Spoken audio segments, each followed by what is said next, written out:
It is a wet, cool day in March, and we are gonna start working on the chicken tractor. It's just hubby and I. I'll either put on here what I'm doing as we do it, or I'll just kind of give you a rough template of the plans in the description. But we built a couple different tractors last year.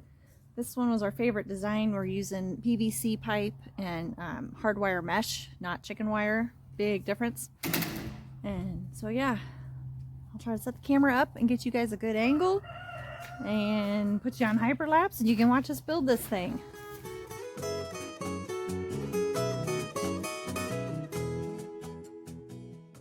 Tell me when you're live. I am live. Okay, so what we're going to build this frame out of is this 4-inch drain line. And we picked drain line because it's not as thick a wall as a typical Schedule 40 PVC, so it's lighter, be a little easier for us to move around. But we had good luck with it as far as coons and possums and things like that, not being able to get through it.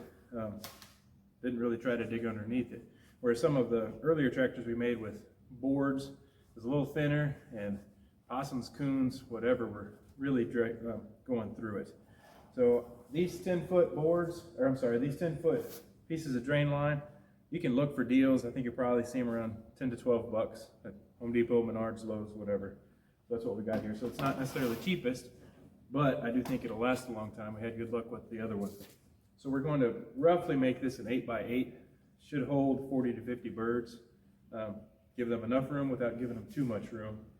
And so we're going to start cutting this. Basically what will happen is we'll take this beveled end off. It's kind of flared out here at the end so that they can fit together, but we don't need that as we're building it. So we're going to effectively take about 5.5 inches off or so here. We'll give you the exact dimensions on what we're cutting for each of this. We'll cut about 5.5 to 5 3/4 inch section off to get that flared end off. Then take a 2-foot piece for our vertical risers, and then the rest will be cut up into the horizontal sections for top and bottom.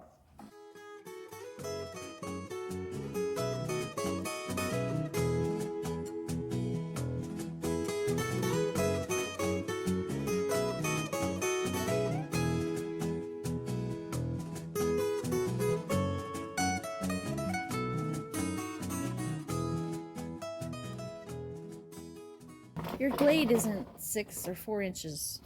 It's 5 3/4. Your blade is? How far will it come up? Oh, yeah. Just that. That was my question. Okay. It's like the lady asking Joel, like, how do you figure out cow days? And then he goes into all the math, and she's like, We might have to turn it. how do we figure out cow days?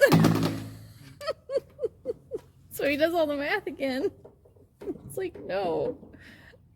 How do I know my acre is 40 or 20? You just gotta watch it. Yeah, he's like, oh, you'll know. So when you get good at it, you can just look at it and say that's 20 cow day to grass. Well, that's what he's saying. You'll know after you move them a couple times. Okay, ready? So remember I said this has a flared end on it, so we're going to take 5 3/4 off of all 8 of these pieces of drain line. So that's what we're going to do first. I've got the blade set at 5 3/4 inches, and the blade cut will account for about 1/8 of an inch. You want to make sure that you're cutting to the outside of that line, so you take the full 5 3/4 off, and then you'll measure again for your next cut from there. But we're going to do all 8 of these 5 3/4, removing the flares to start with.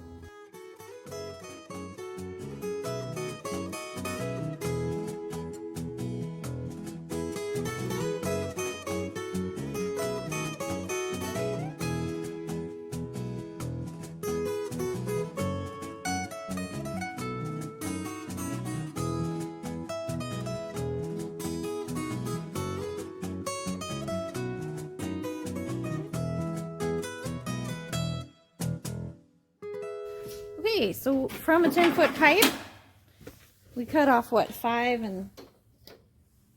3/4 off the flared end.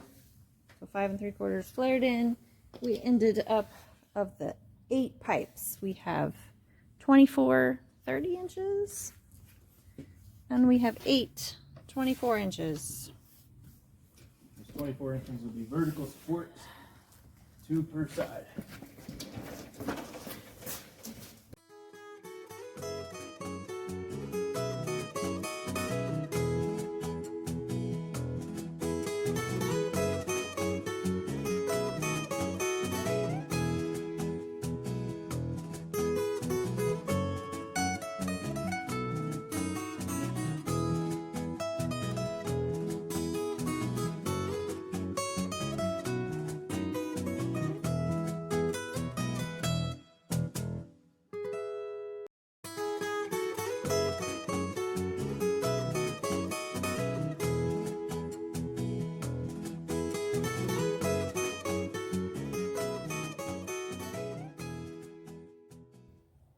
For those that haven't glued PVC together, what you want to use is a primer, usually purple like this. It'll just say purple primer or something like that, and it'll call out what types of pipes it's for. In this case, it's PVC, CPVC, and then PVC cement. So you'll prime it. Make sure you kind of wipe it down like we did first, and then you'll prime it, and it primes pretty quick.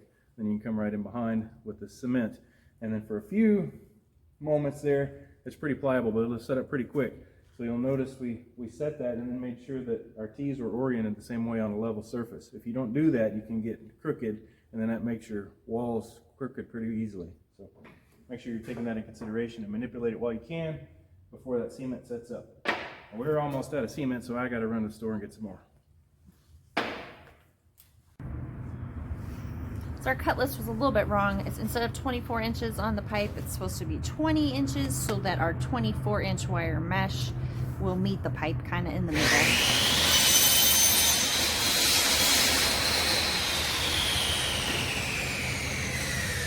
So that's what Todd's cutting on right now. He's just knocking 4 inches off the 24-inch. So we have 24 sections of 30 inches, and then we have 8 sections of 20 inches, 15 T-joints, and 8 elbows. I'll list those down below.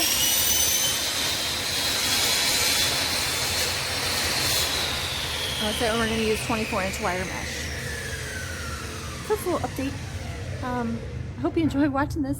I'll put it on time lapse again and you see us put it together.